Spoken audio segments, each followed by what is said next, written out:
Olá, a paz do Senhor, eu sou o pastor J.C. Silva, conectado na lição O Grande Cisma em Israel. Sua interação no canal com seus comentários, o compartilhamento desse vídeo nas suas redes sociais e também o seu like é a melhor forma de você ajudar a impulsionar esse vídeo para que ele apareça ainda mais nas pesquisas e seja sugerido como vídeo interessante a muitas outras pessoas. Invista recurso financeiro neste canal clicando no ícone do coração. Me ajude a alcançar outras pessoas com essas reflexões bíblicas. Se inscreva no canal se você ainda não se inscreveu, acione o sininho para receber as notificações sempre que houver uma nova postagem. O texto bíblico de referência da reflexão bíblica de hoje é 1 Reis, capítulo 12, versículo 1 a 15, onde consta o relato da coroação de Roboão, filho de Salomão, como rei sobre a nação unificada de Israel, a proposta das 10 tribos do norte para reconhecê-lo como rei, bem como a recusa da dita proposta por parte do rei Roboão, o que desencadeou o grande cisma em Israel. O versículo do dia está em 1 Reis, capítulo 11, versículos 30 e 31, que diz: E o profeta Aias pegou na veste nova que sobre si tinha e a rasgou em 12 pedaços, e disse a Jeroboão: Toma para ti os 10 pedaços, porque assim diz o Senhor, Deus de Israel: Eis que rasgarei o reino da mão de Salomão e a ti darei as 10 tribos. Na verdade aplicado, o pastor César Rosa, que é o comentarista dessas reflexões bíblicas, ele frisa em seus comentários que a divisão entre irmãos, em especial por causa do egoísmo, é o início da queda. O termo cisma significa separação de corpo e da comunhão de uma religião, dissidência de opinião. Esse termo ele é aplicado à nação de Israel porque depois de 80 anos de glória e de sucesso nos reinados de Davi e de Salomão, sob o sistema teocrático de governo, cujas decisões eram direcionadas pelo próprio Deus, após a morte do rei Salomão, Israel mergulhou no caos político, moral e espiritual, resultando nesse grande cisma, já que, ao se dividir em 2 reinos, nos idos do ano 930 a.C., o reino do norte, composto por 10 tribos, liderados por Jeroboão, abandonou a adoração exclusiva a Yahvé Adonai, rompendo drasticamente a comunhão com Deus. Jeroboão ele foi levantado pelo rei Salomão como um líder administrador sobre a tribo de Efraim, também conhecida como a casa de José, que ficou como serva da tribo de Judá, e isso levou os efraimitas a se sentirem rebaixados para servirem nas fortificações das muralhas de Jerusalém e pelas altas cargas tributárias a que todo o povo estava submetido.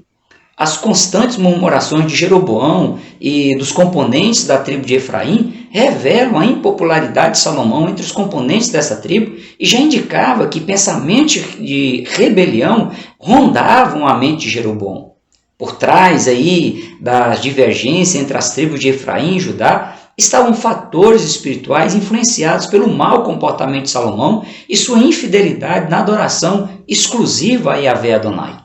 Tendo em vista os pecados da idolatria introduzidos pelas esposas, como também pelas concubinas de Salomão na nação de Israel, pervertendo o coração de Salomão, a ponto de ele próprio aderir à prática da idolatria e servir a Astarote, deusa dos Sidônios, a Milcom e a Moloque, deuses dos Amonitas, e a Quemos, deuses dos Moabitas, aos quais Salomão mandou construir altares como locais de sacrifícios e de cultos pagãos a esses deuses. Deus, por meio do profeta Aias, morador da cidade de Siló, profetizou que Jeroboão seria rei sobre 10 das 12 tribos de Israel, como forma de juízo punitivo da parte de Yahvé Adonai à prática da idolatria em Israel. Por amor a Davi, Deus ele preservou 2 tribos, Judá e também Benjamim, sob o reinado de Roboão, neto de Davi e filho de Salomão. A passividade de Salomão teve um alto preço e seu filho Roboão teve que arcar com essa dívida moral e espiritual deixada por seu pai, comprovando que a Bíblia diz que um abismo chama outro abismo e que, por vezes, as consequências do pecado são terríveis e até irreversíveis, a exemplo da idolatria que levou os 2 reinos, o do norte e também o do sul, a serem totalmente destruídos e levados aos cativeiros assírio e babilônico. Outra questão que contribuiu para o grande cisma de Israel foram as altas cargas tributárias impostas pelo rei Salomão para manter a luxuosa vida real, para a manutenção do templo e do palácio real, bem como para a manutenção do exército bem treinado e bem suprido. Os cidadãos eles estavam cansados e até se sentindo sufocados com os altos tributos que eles estavam pagando. Aproveitando a ascensão do rei Roboão sucedendo o rei Salomão, lideradas por Jeroboão, que foi chamado de volta do Egito, onde ele estava exilado para não ser morto por Salomão, as tribos do norte se apresentaram diante do rei Roboão, pleiteando a redução de impostos e também a redução das metas de serviços forçados como condição para o reconhecerem como rei sobre as 12 tribos de Israel, o que daria sequência na nação unificada. Roboão pediu um prazo de 3 dias para analisar aquela proposta e se posicionar sobre o assunto. Ao desprezar o conselho dos sábios anciãos de Israel, o rei Roboão ele seguiu o conselho dos seus jovens e inexperientes amigos e disse a Jeroboão: meu pai agravou o vosso jugo, porém eu ainda aumentarei o vosso jugo. Meu pai vos castigou com açoites, porém eu vos castigarei com escorpiões. Deus, por sua onisciência, sabia que Roboão daria ouvido aos inexperientes conselheiros reais e, por isso, usou o profeta Aias para profetizar antecipadamente o cisma, a divisão da nação unificada de Israel em 2 reinos. O resultado da falta de diálogo e de bom senso tornou aquele mal inevitável. Roboão não se atentou para o que havia ensinado seu pai, rei Salomão, quando disse que o acordo é um remédio que aquieta grandes pecados. Ao ver recusado o acordo proposto ao rei Roboão, as 10 tribos do norte se aliaram a Jeroboão e o constituíram rei sobre elas, formando o reino de Israel, deixando o reino de Judá ao sul, formado pelas 2 tribos de Judá e de Benjamim, sob o reinado de Roboão. Roboão ele chegou a reunir 180.000 soldados para reunificar a nação, mas foi desaconselhado por Deus e desistiu da ideia. Outra triste lição que fica com o resultado do grande cisma em Israel, de acordo com o escritor Paul Hoff, é que o mesmo Salomão que levou a nação de Israel a patamares excelentes, conseguiu afundá-la numa crise de degradação moral, política e espiritual. O trágico resultado foi que Salomão não conseguiu discipular nem seu filho Roboão para sucedê-lo no trono e dar sequência ao reino sob o regime da teocracia, como fez Davi seu pai. Vamos conhecer melhor o Reino do Norte, também nominado e conhecido como Reino de Israel. O Reino do Norte foi composto por 10 tribos, sendo elas Aser, Dan, Gad, Efraim, Issacar, Manassés, Naftali, Ruben, Simeão e Zebulon. A capital do reino passou por 3 cidades. Primeiro foi em Siquém, depois foi na cidade de Tirsa e acabou fixada na cidade de Samaria. Jeroboão, ele era da cidade de Zereda, filho de Nebate, o Efrateu, termo aqui que na Bíblia é uma referência que o pai de Jeroboão era da tribo de Efraim. Como dito anteriormente, Jeroboão ele foi elevado por Salomão como líder administrador sobre a tribo de Efraim na supervisão da construção das muralhas de Jerusalém. Ao contrário do que ele devia fazer, seguindo os conselhos do profeta Aias, que o orientou a se manter fiel a Yahvé Adonai, assim que Jeroboão assumiu o reinado e percebeu a possibilidade de perder popularidade, perder apoio político para a manutenção do Reino do Norte, já que os cidadãos do Norte continuavam indo a Jerusalém para celebrar as festas judaicas anuais e oferecer sacrifícios a Yahvé no templo construído por Salomão, Jeroboão ele conversou com seus conselheiros reais e decidiram construir 2 bezerros de ouro como deuses para serem adorados no Reino do Norte. Um foi colocado na cidade de Betel e outro foi colocado na cidade de Dan, fazendo aí com que fosse quebrada a adoração exclusiva a Yahvé Adonai e fosse oficializado o paganismo e a idolatria entre as 10 tribos que compunham o Reino do Norte. O texto bíblico diz: e este feito se tornou em pecado, pois que o povo ia até Dan, cada um a adorar. Também fez casa dos altos e fez sacerdotes dos mais baixos do povo, que não eram dos filhos de Levi. Algo muito parecido com o que ocorre na atualidade, em que pessoas totalmente despreparadas e sem chamado divino para o ministério eclesiástico são instituídos ou se auto-instituem como líderes espirituais sobre as pessoas. Nos 22 anos que Jeroboão reinou sobre Israel, por sua infidelidade a Deus por meio da idolatria, Jeroboão ele ficou conhecido no contexto dos reis de Israel e também no contexto de Judá como um péssimo exemplo que infelizmente foi seguido por todos os reis que sucederam Jeroboão no Reino do Norte. Infelizmente, os 19 reis do norte eles foram ímpios e levaram o reino para o declínio, para a degradação moral, política e espiritual, tendo em vista a prática deliberada da idolatria, da imoralidade, da corrupção e da iniquidade contra Deus. O juízo divino veio no ano 722 a.C., quando Samaria ela foi invadida pelo exército assírio, o reino foi destruído, todos os cidadãos israelenses foram levados para o cativeiro e o rei assírio trouxe gente das cidades da Babilônia, de Cutá, de Iva, Ramate, de Sefarvaim e os fizeram morar nas cidades de Samaria em lugar dos israelitas que haviam sido levados como prisioneiros.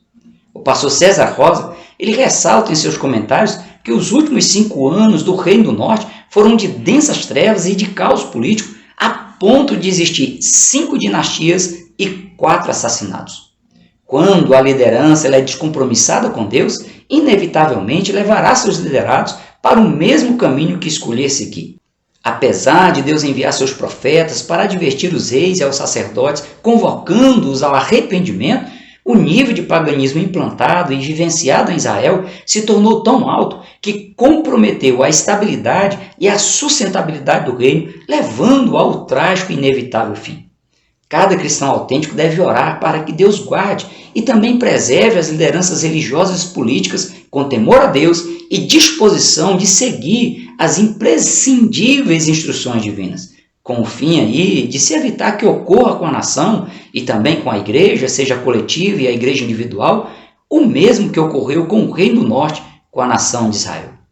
Com relação ao Reino do Sul, nominado e também conhecido como Reino de Judá, ele foi composto pelas 2 tribos de Judá e de Benjamim, com sede de governo na cidade de Jerusalém. A exemplo do que ocorreu com o Reino do Norte, muitos dos reis que governaram sobre Judá se enveredaram pelos caminhos da idolatria, da imoralidade, da corrupção, da degradação espiritual, levando o reino à destruição e ao cativeiro babilônico. O primeiro rei que reinou sobre o sul, como já mencionado, foi Roboão, filho de Salomão, que começou a reinar com 41 anos de idade e reinou por 17 anos sobre o reino de Judá. No princípio do seu reinado, Roboão ele se manteve fiel a Deus, mas assim que conseguiu estabilizar o reinado e ver a nação prosperar, lamentavelmente Roboão ele se desviou de servir a Yahvé Adonai e os cidadãos do reino de Judá seguiram o seu mau exemplo. Roboão aderiu à prática da idolatria, levantou altares como locais de cultos e de sacrifício aos deuses pagãos, induziu a nação a pecar contra Deus ao abandonar o culto exclusivo a Yahvé Adonai. Ao cometer o crime de prevaricação, por ter faltado com seu dever de liderar a nação nas obediência às instruções de Yahvé, Roboão atraiu a ira de Deus e Deus permitiu que várias cidades de Judá fossem invadidas por Sisaque, rei do Egito, interrompendo aí um ciclo de mais de 40 anos de paz em Israel e culminando com a morte do próprio rei Roboão. A partir do grande cisma em Israel, com exceção dos reis Asa, Josias, Ezequias, Josafá, Uzias, Joás, Jotão e Amazias, todos os outros 12 reis de Judá, ou seja, a maioria dos reis de Judá, cometeram os mesmos pecados de Jeroboão, filho de Nebate, que foi o primeiro rei a governar sobre o reino do norte. Até mesmo os reis de Judá, que fizeram o que era bom e reto diante de Deus, houveram momentos que cometeram deslizes, mas no geral reinaram sob o regime teocrático, seguindo as instruções divinas. Os outros prevaricaram, se envolveram com a idolatria, com o misticismo e com o sincretismo religioso, se caracterizaram pelas práticas sexuais ilícitas como forma de culto e de adoração à divindade da fertilidade, e também as constantes guerras entre os reinos do sul e do norte fragilizaram em muito os 2 exércitos e os tornaram vulneráveis e presas fáceis para as outras nações inimigas. Nem mesmo as reformas espirituais e as reformas do templo promovidas pelos reis Ezequias, Joás e Josias foram suficientes para levar o povo ao arrependimento e se evitar que a nação seguisse o mau exemplo dos reis que se desviaram dos princípios instituídos por Deus. Cerca de 36 anos depois do fim trágico do Reino do Norte, em 586 a.C., o Reino do Sul também chegou a um final muito trágico. Jerusalém, que era a capital do reino, foi invadida pelo exército de Nabucodonosor, rei da Babilônia, os muros foram rompidos e o templo se tornou em ruínas. A grande rivalidade entre Judá, que era a maior tribo de Israel, e Efraim, que era uma tribo poderosa e se localizava numa região muito próspera, contribuiu em muito para que os interesses pessoais contrários à vontade de Deus cegassem os olhos das lideranças locais e as levassem a tomar decisões contrárias às diretrizes divinas. No entanto, tudo o que ocorreu de ruim com a nação unificada de Israel e com os dois reinos divididos foi fruto da desobediência de Salomão às instruções de Deus dadas por Davi. Ao se deixar ser corrompido pela idolatria de suas mulheres, Salomão, como autoridade espiritual sobre todo Israel, deu legalidade para que o inimigo afligisse a nação e destruísse por completo. Até mesmo o remanescente fiel sofreu os danos da desobediência de Salomão e também dos demais reis que lideraram os reinos do norte e do sul, já que eram os líderes quem davam a cobertura espiritual e eles haviam pecado e provocado ruptura na comunhão com Deus. Fica a importante lição a todos que exercem função de liderança na família, na sociedade, junto aos amigos, no ambiente de trabalho, nas áreas de políticas públicas, nas associações de bairros, nos ambientes escolares e nas igrejas. Seu posicionamento pessoal como líder pode promover bênção ou maldição na vida das pessoas que estão sob sua liderança, sobre sua autoridade, sob sua cobertura espiritual. É preciso estar ciente de que todos os atos praticados por quem exerce papel de liderança, seja sobre a vida de uma pessoa ou sobre a vida de uma sociedade, tiveram, têm e sempre terão suas consequências boas ou ruins. Pior, as pessoas terão que arcar com elas, bem como expressa o texto bíblico de Gálatas capítulo 6, versículos 7 a 10, que diz: Não erreis, Deus não se deixe escarnecer, porque tudo que o homem semear, isso também ceifará. Porque o que semeia na sua carne, da carne ceifará corrupção, mas o que semeia no Espírito, do Espírito ceifará a vida eterna. E não nos cansemos de fazer o bem, porque a seu tempo ceifaremos, se não houvermos desfalecido. Então, enquanto temos tempo, façamos o bem a todos, mas principalmente aos domésticos da fé. Nesse sentido, no fim da sua vida, Salomão ele também aconselhou dizendo: Alegra-te, jovem, na tua mocidade, e alegre-se o teu coração nos dias da tua mocidade, e anda pelos caminhos do teu coração e pela vista dos teus olhos. Sabe, porém, que por todas essas coisas te trará Deus a juízo.